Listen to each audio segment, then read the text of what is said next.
Many firsts and fasts begun in Mumbai, ये कहना था महात्मा गांधी का। यानी बहुत कुछ है जो मुंबई से शुरू होता है। सादा अल्फाज में आज की भाषा में बात करें तो Mumbai is a city where dreams are made and broken every day. Mumbai वो शहर है, वो माया नगरी है जहां रोज ख्वाब बनते भी हैं, ख्वाब टूटते भी हैं। क्या ख्वाब बनाने और तोड़ने जा रहा है मुंबई लोकसभा के लिए? इस दफा माया नगरी क्या फैसला करने जा रही है लोकसभा के इलेक्शंस में? मुंबई हमेशा से लोकसभा के इलेक्शंस के लिए अहम रहा है। इस दफा इसकी अहमियत क्यों ज्यादा है? क्या हो सकता है मुंबई की सीटों का? मुंबई की जो 6 सीटें मेन इलाकों की हैं, उनका क्या हो सकता है? इस पर चाय टाइम पॉलिटिक्स पे आज बात करेंगे, समझने की कोशिश करेंगे। चाय टाइम पॉलिटिक्स के व्यूअर्स को वेलकम।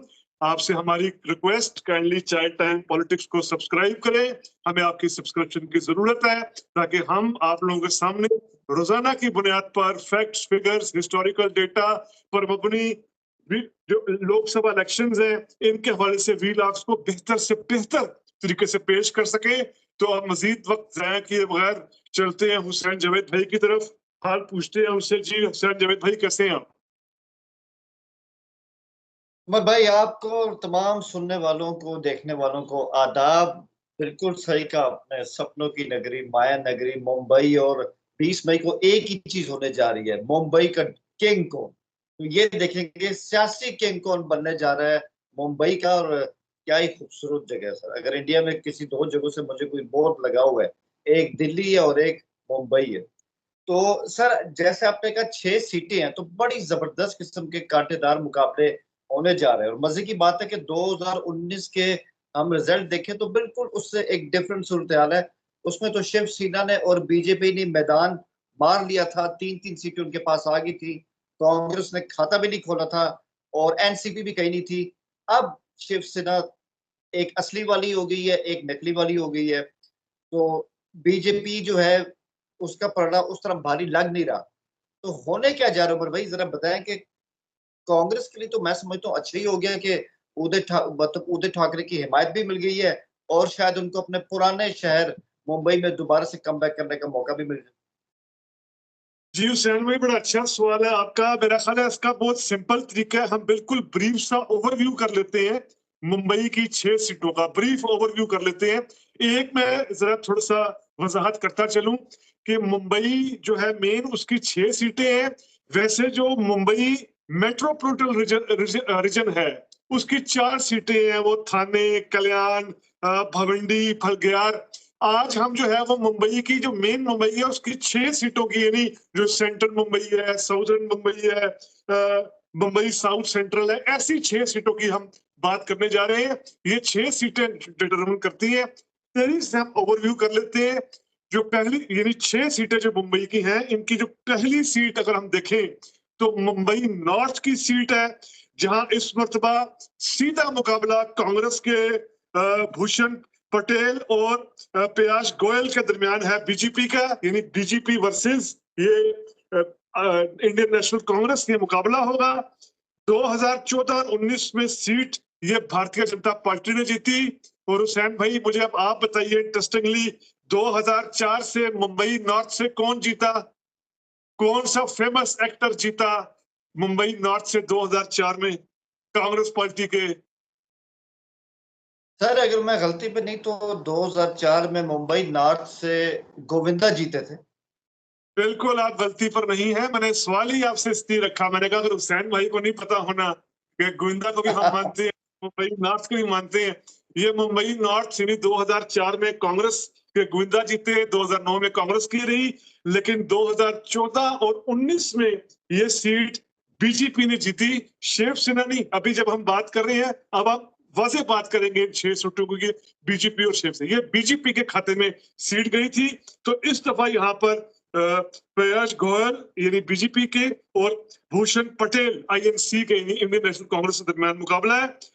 उसके बाद अगर हम बात करें मुंबई नॉर्थ सेंट्रल की, अब मुंबई नॉर्थ सेंट्रल जो है यहाँ पर अभी अगर हम बात करें तो बीजेपी की उज्जवल निकाम है और कांग्रेस की तरफ से वर्षा गायकुंड वार्ड है।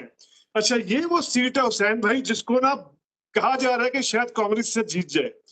2014 और 19 पे इस सीट पर बड़ी अहम पूनम महाजन, आपको प्रमोद महाजन याद होंगे, बीजेपी के बहुत बड़े लीडर होते थे प्रमोद महाजन, ये उनकी बेटी जीती है 2014 और 19 में। जो ये मुंबई नॉर्थ सेंट्रल की सीट है, पूनम महाजन जीती रही है। लेकिन और दिलचस्प बात ये कि 2009 में इस सीट से जो है वो सुनील दत्त की बेटी और संजय दत्त की सिस्टर यानी प्रिया दत्त भी जीत चुकी हैं 2009 में। 2009 में कांग्रेस की सीट के रही है मुंबई नॉर्थ सेंट्रल की। उसके बाद 2014 और 19 में प्रमोद महाजन की बेटी बीजेपी की तरफ से जीती है। अब ये कहा जा रहा है कि जो वर्षा गायकवाड है नेशनल कांग्रेस के, उनका पलड़ा इसलिए हुसैन भाई भारी कहा जा रहा है कि एक तो यहाँ पर 4.5 लाख मुसलमान है, दूसरा यहाँ पर बड़ी तादाद में दलित है, और अब की मर्तबा मराठी वोट भी इसको मिलेगा। जो शिवसेना का उद्धव ठाकरे का मराठी वोट है वो भी इसको मिलेगा। तो ये जो मुंबई नॉर्थ सेंट्रल की सीट है, ये कहा जा रहा है शायद कांग्रेस वापस ले ले बीजेपी से। तीसरी सीट की तरफ बढ़ते हैं तेजी से। मुंबई साउथ की सीट है, यहाँ पर अरविंद सावंत है जो उद्धव बाल ठाकरे पार्टी उनकी तरफ से उम्मीदवार, और यमुना जादेव है शिवसेना के। यानी ये जो मुंबई साउथ की सीट है ये शिवसेना की टक्कर है। मुंबई साउथ की सीट पर कांग्रेस नहीं है, बीजेपी नहीं है, बल्कि शिवसेना ही आमने सामने है। और दिलचस्प बात ये कि मुंबई साउथ की ये सीट 2014 और 19 में भी शिवसेना ही नहीं जीती थी, बीजेपी नहीं, शिवसेना ने जीती थी। चौथी सीट मुंबई साउथ सेंट्रल की अगर हम बात करें तो मुंबई साउथ सेंट्रल की ये सीट इस मर्तबा राहुल शौंडे यहाँ पर है शिवसेना के, और दूसरी तरफ अनिल देसाई उद्धव बाल ठाकरे की तरफ से। यानी कि जो मुंबई साउथ सेंट्रल की सीट है ये भी शिवसेना के दरमियान मुकाबला है, इसमें भी कांग्रेस और बीजेपी नहीं है। पांचवी सीट मुंबई नॉर्थ वेस्ट की अगर हम बात करें तो यहाँ पर रविंद्र वायकर हैं शिवसेना पार्टी के, और अमोल गिडकर हैं उद्धव बाल ठाकरे पार्टी के। यानी ये सीट जो है मुंबई नॉर्थ वेस्ट की, ये सीट भी शिवसेना के दरमियान मुकाबला है, आईएनसी या उसके दरमियान नहीं है। और हुसैन भाई यहाँ भी एक दिलचस्प फैक्ट है मेरे पास, 2004 से मुंबई नॉर्थ वेस्ट से कौन से अदाकार कामयाब हुए थे? मुंबई नॉर्थ वेस्ट की बात कर रहे हैं आप? जी जी जी जी 2004 की बात कर रहे हैं या 2014 की? 4। सर वो तो हमने बात कर ली कि वो गोविंदा जी थे। 2004 में इस सीट से सुनील दत्त थे। सुनील दत्त, अच्छा ओके राइट। जो गोविंदा थे वो मुंबई नॉर्थ से थे, मुंबई नॉर्थ से। ठीक है, ठीक। ये है और मुंबई ये सर वेस्ट की सीट। ये सुनील दत्त का आखिरी इलेक्शन भी था क्योंकि इलेक्शन जीतने के कुछ अर्से बाद उनकी डेथ भी हो गई थी। डेथ हो गई थी, और फिर यहाँ पर बाई इलेक्शन उनकी बेटी ने जीता था, बाई इलेक्शन हुआ था जो उनकी बेटी ने जीता था। तो बताने का मकसद ये कि ये भी कांग्रेस की सीट थी जो 2014 और 19 में शिवसेना हासिल करती रही। आपकी बार यहाँ पर मुकाबला सख्ती का जा रहा है। आखिरी सीट, छठी सीट मुंबई की देखते हैं, मुंबई नॉर्थ ईस्ट की सीट। इस सीट पर इस मर्तबा जो एनसीपी का या उद्धव ठाकरे का मुश्तरका जॉइंट उम्मीदवार है संजय दीना पटेल है, और इनके मुकाबले में महिब कोटका है बीजेपी के। दिलचस्प बात यह है कि ये सीट 2019 और 14 में बीजेपी की रही है। और हुसैन भाई दिलचस्प बात यह कि दोनों मर्तबा 2014 में और 19 में दूसरे नंबर पर जो उम्मीदवार है वो एनसीपी के यही संजय दीना पटेल थे। संजय दीना पटेल दूसरे नंबर पर आए मुंबई नॉर्थ ईस्ट की सीट से 2014 और 19 में, और अब ये मुश्तरका उम्मीदवार हैं कांग्रेस पार्टी के, एनसीपी के और उद्धव बाल ठाकरे पार्टी के। तो ये भी कहा जा रहा है कि जो मुंबई नॉर्थ ईस्ट सीट है यहाँ पर संजय दीना पटेल की किस्मत इस मर्तबा जाग सकती है। तो ये एक ब्रीफ सा ओवरव्यू था मुंबई की 6 सीटों के हवाले से। मजीद अगर हम थोड़ी सी मैक्रो बात करें तो मुंबई में जो असर होता है इन 6 सीटों पर, जो बड़ा असर होता है वो ऑफ कोर्स मराठी वोटर का होता है, उसके बाद दलित भाईचारा यहाँ बहुत बड़ी तादाद में है, और फिर उसके बाद मुस्लिम वोट्स भी जो है वो यहाँ पर मौजूद है। तो जी हुसैन भाई, मैंने कहा जरा व्यूअर्स के सामने एक ब्रीफ ओवरव्यू रखिए। आपने बहुत अच्छा एक ओवरव्यू दिया मुंबई के हवाले से कि इंतखाबी टाकरे कौन से हैं और कौन कहाँ पे खड़ा है। अच्छा, इसमें आपने मुस्लिम वोट की बात की, तो ये भी हम अपने व्यूअर्स को बता दें कि मुंबई का जो मुस्लिम वोट है ना, वो उसकी भी आगे सब कास्ट, मतलब जो जिसकी सब कास्ट है वो भी आती है।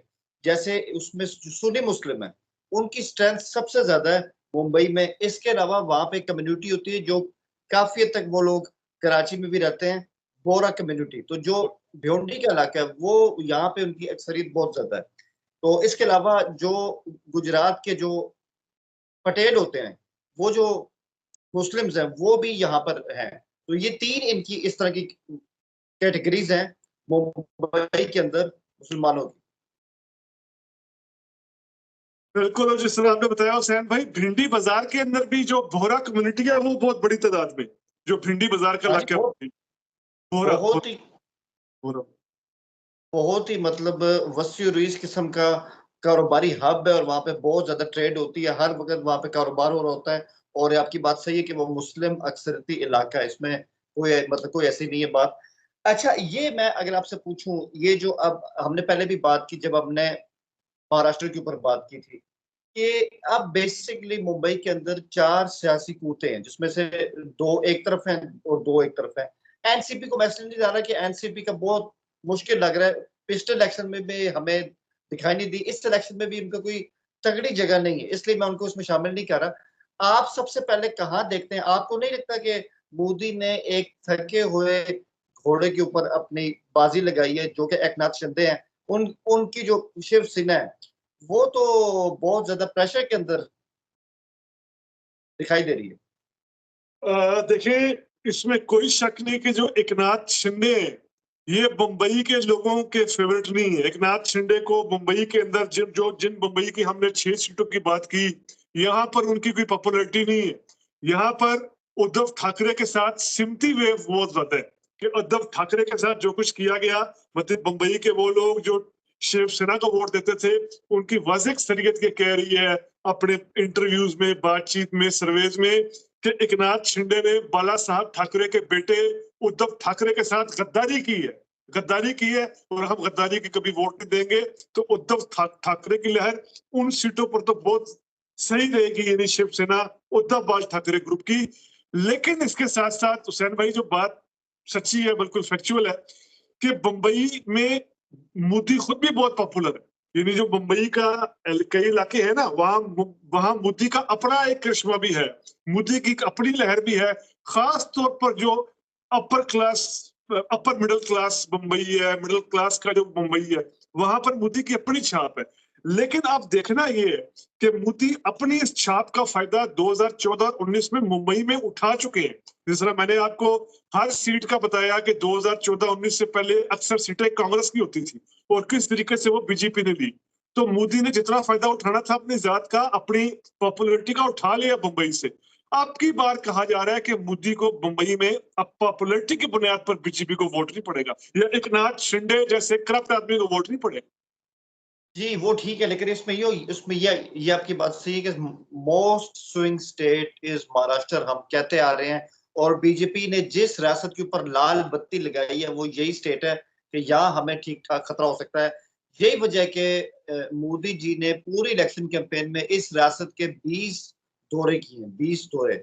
और अभी आपको पता है कि 20 मई को यहाँ इलेक्शन होने जा रहा है, जिसपे आज हम बात कर रहे हैं मुंबई के अंदर। तो मोदी जी के दो और भी विजिट हैं, कल वो जा रहे हैं शिवाजी पार्क।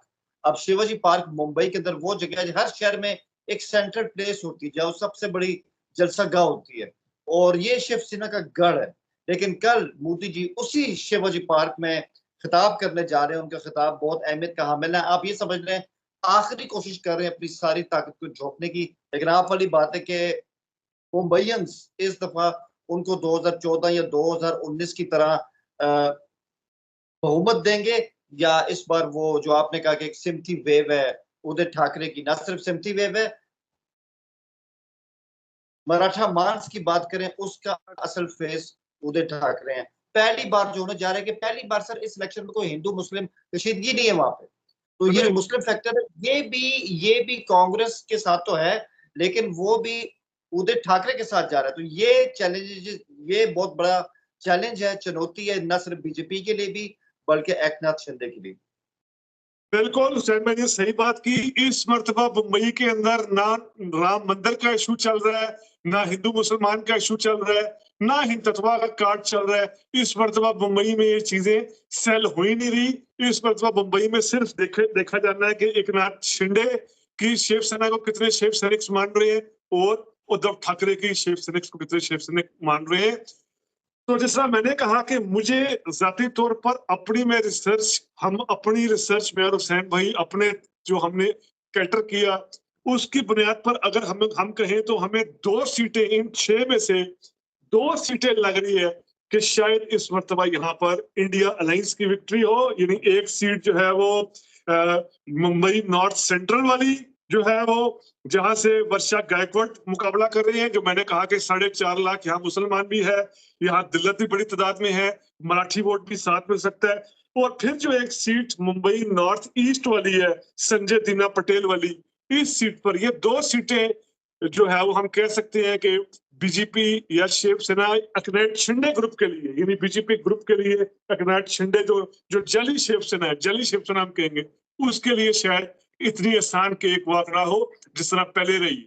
जी जी, अच्छा इसमें एक सवाल ये उमर भाई कि कांग्रेस की बात करें, जैसे हमने पहले बात की कि सुनील दत्त भी यहाँ से जीतते रहे, हमने ये भी देखा कि इसमें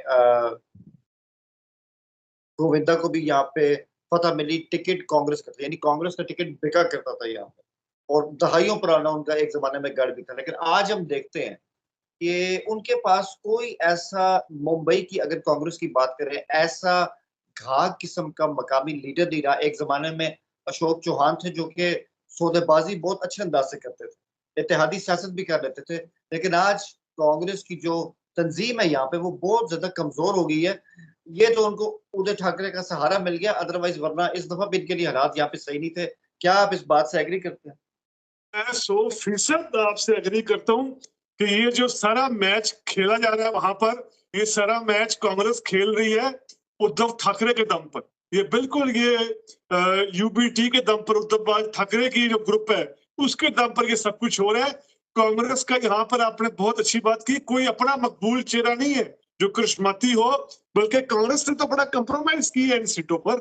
कांग्रेस ने तो कंप्रोमाइज किया, उसको शिवसेना उद्धव बाल ठाकरे की बातें माननी पड़ी है, क्योंकि कांग्रेस को पता है कि उसकी मुंबई में वो हैसियत नहीं है जो हिस्टोरिकली बहुत ज्यादा थी, हिस्ट्री में बहुत ज्यादा थी 50, 60, 70 वगैरह में।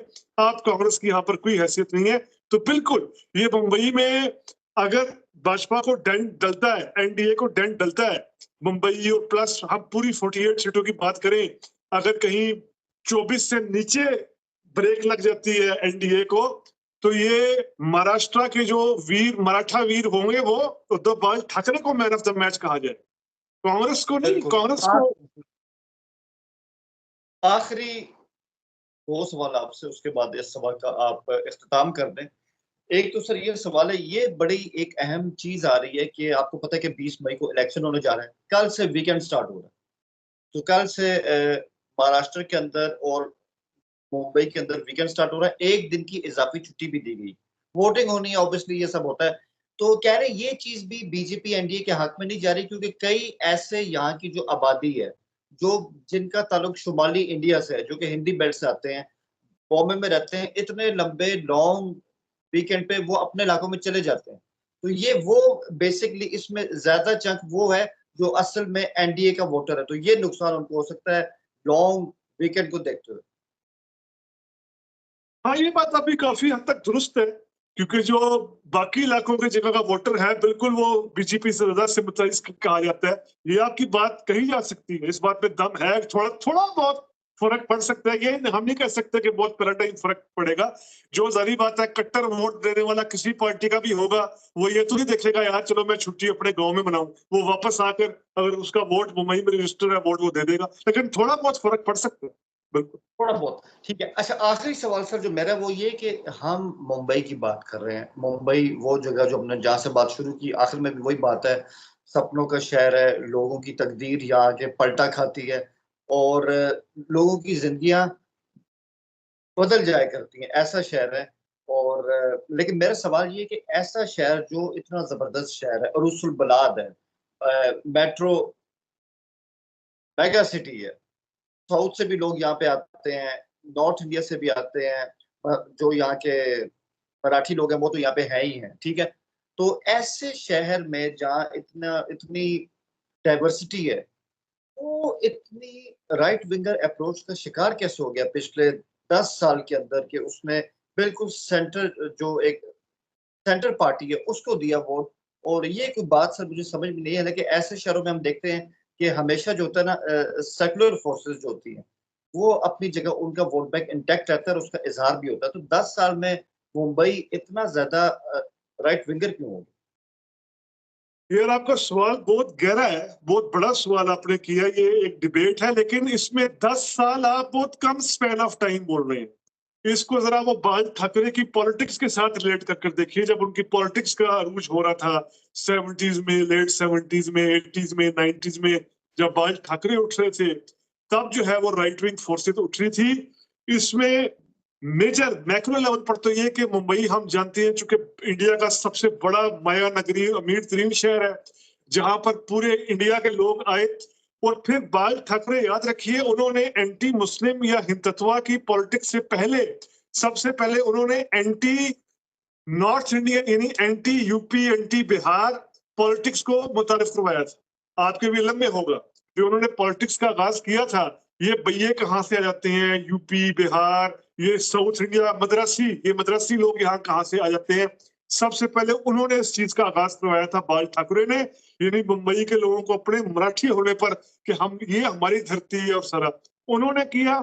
फिर वो इस चीज को ले गए, यानी बीजेपी के साथ ले गए हिंदुत्व की तरफ, जब उन्होंने बड़ा फख्र किया कि मैंने तोड़ी है बाबरी मस्जिद और सारा तोड़वाई है।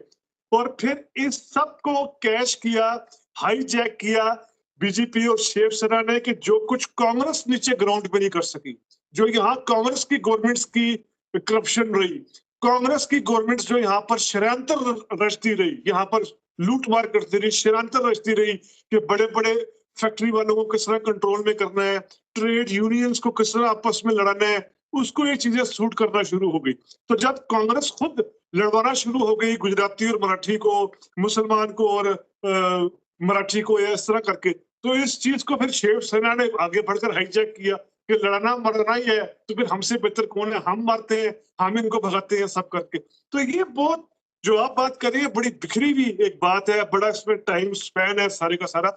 लेकिन मेन वही कि rise of Bal Thackeray, Shivsena due to Marathi nationalism, और उसके बाद lack of governance by Congress party, और इन सबको बीजेपी की तरफ से हाईजैक कर लेना।